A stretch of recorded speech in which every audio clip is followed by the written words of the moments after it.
Hi, welcome to a lesson on ratio and rates. Let's look at the definition of a ratio. A ratio compares two quantities of the same kind.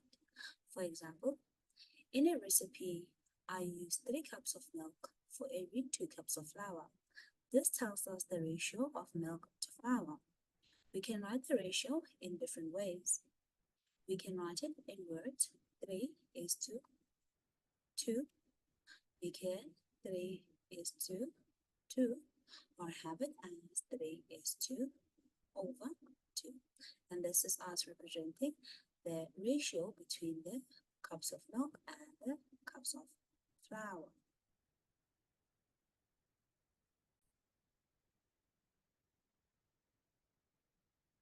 Equivalent ratios are equal, but the numbers in the top and in the bottom of the fractions are different.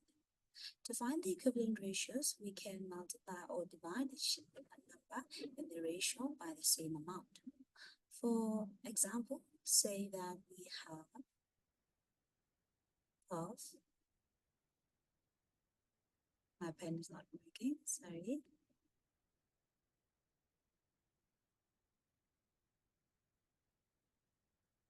12 over 16. The lowest common factor between our 12 and 16 is 4.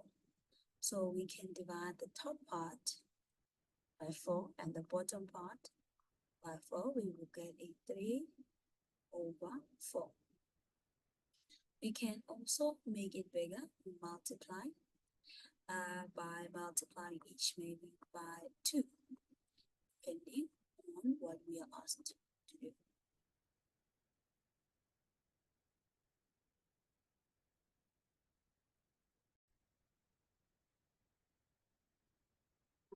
Time ratios. The example says at a camp there is a ratio of children to adults of 5:2. If there are 30 children at the camp, how many adults are there? So we know that the ratio should remain constant as a 5:2. How do we go from a 5 to a 30? If we multiply the 5 by 6, we will get 30. And in maths, what we do on the left-hand side, we also do on the right-hand side. So we also have to multiply this side by 6, and we will get 12.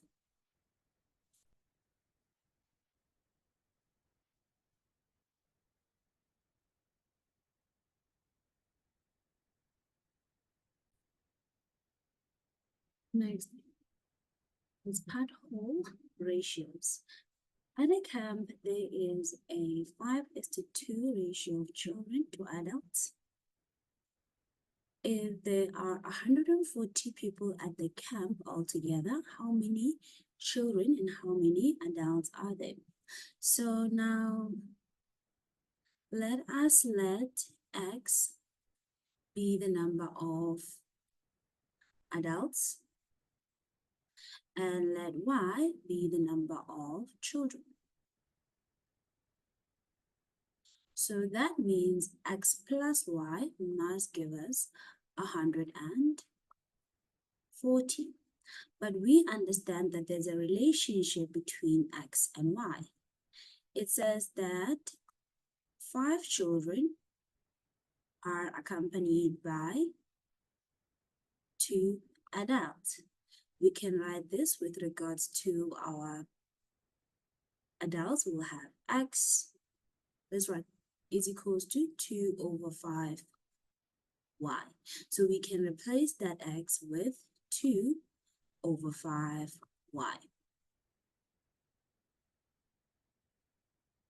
We can go ahead and add the whole number to the fraction, and we will get 7 over 5Y.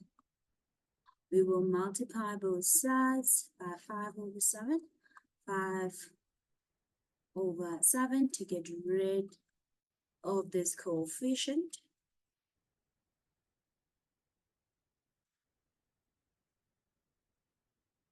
And we would get 100.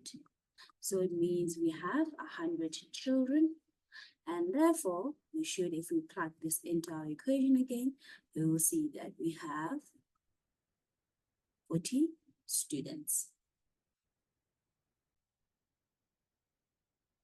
A rate is similar to a ratio, but a rate compares two different kinds of quantities.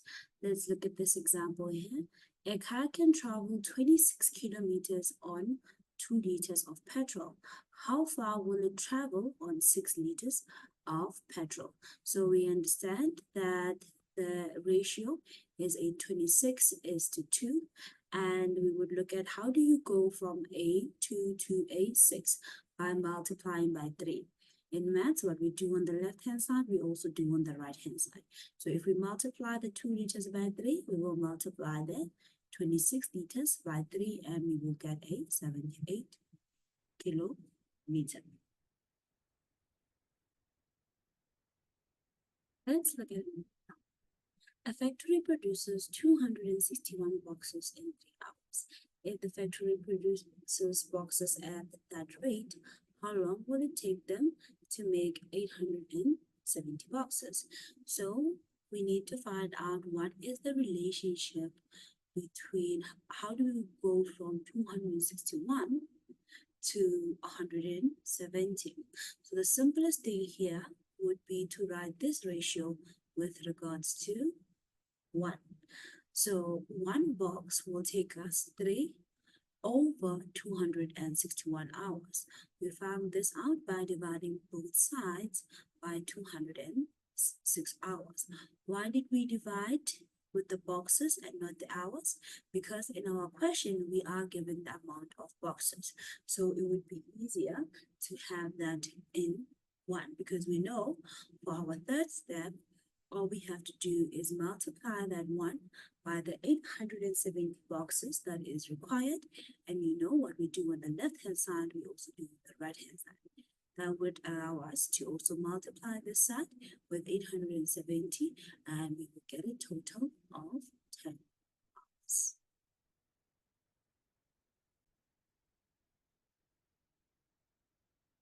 So now let's add direct and indirect proportion. Direct proportion, the two quantities are directly proportional if they have a constant quotient. What does the word quotient mean? It means that every time we divide the two quantities by each other, we will get a constant quotient. So let's look at an example to see what we mean. We are given distance and time over here, and every time we divide the distance by the time, we get a constant. So these two are directly proportional to each other. That means if one increases, the other one increases also. So if we want to travel a longer time, we would take a longer distance. I mean to say, we would take then a much longer time.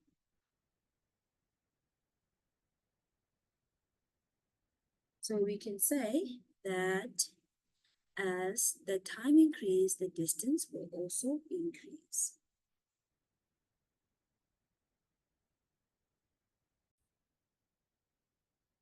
Indirect or inverse proportion, two quantities are indirectly or inversely proportional if they have a constant product.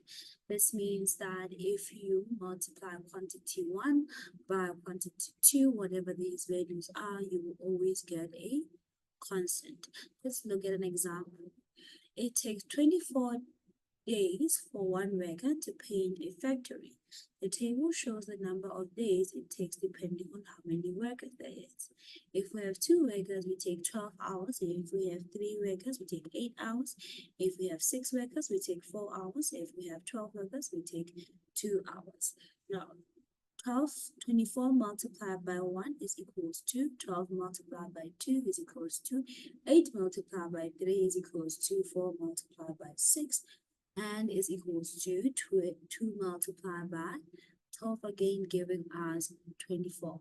What we do notice is as the number of workers increase, the numbers of days it will take for them to paint a factory decreases. So this tells us that the two rates are inversely proportional to each other or indirect proportional to each other because as the number of workers increase, the number of days it will take to paint decreases.